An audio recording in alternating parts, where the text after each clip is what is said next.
आज आमच्याकडे मस्त अशी रेस्टॉरंट स्टाईल लच्छा पराठा, जीरा राईस आणि सोबतच शाही पनीर. आणि हो, हे बिना क्रीम बिना काजूचं शाही पनीर आहे आणि चवीचं म्हणाल तर अप्रतिम लागत होती चवीला.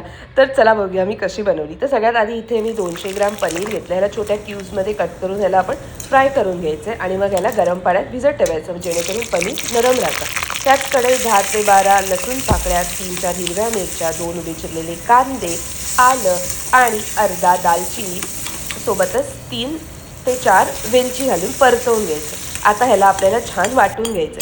पण ह्याच्यामध्ये जाणार पनीर. ज्याच्यामुळे आपल्याला दाटसरपणा येणार आणि चव पण वाढणार. तर इथे मी 50 ग्रॅम पनीर घातलं आहे आणि ह्याला चांगलं वाटून घ्यायचं. आता कढईत घ्यायचं तेल आणि थोडंसं बटर, सोबतच जिरे, हळद आणि काश्मीरी चिली पावडर हे घालून ह्याच्यामध्ये आपण जे वाटण वाटलं आहे ते घालायचं आणि वाटण चांगलं परतवायचं जवळजवळ 5 ते 6 मिनटं मीडियम टू लो फ्लेमवर. मग ह्याच्यामध्ये 2 टॅमॅटोची प्युरी घालायची आणि ह्याला चांगलं परतवून घ्यायचं जवळजवळ ह्याचा कलर चेंज होईपर्यंत. मग आपण ह्याच्यामध्ये सगळे मसाले घालणार, जसं की मी इथे शाही मसाला, घरगुती लाल मसाला, धणे पावडर, काश्मीरी पावडर, थोडंसं मीठ आणि थोडीशी चवीपुरतं साखर त्याची फ्लेवर बॅलन्स करायला.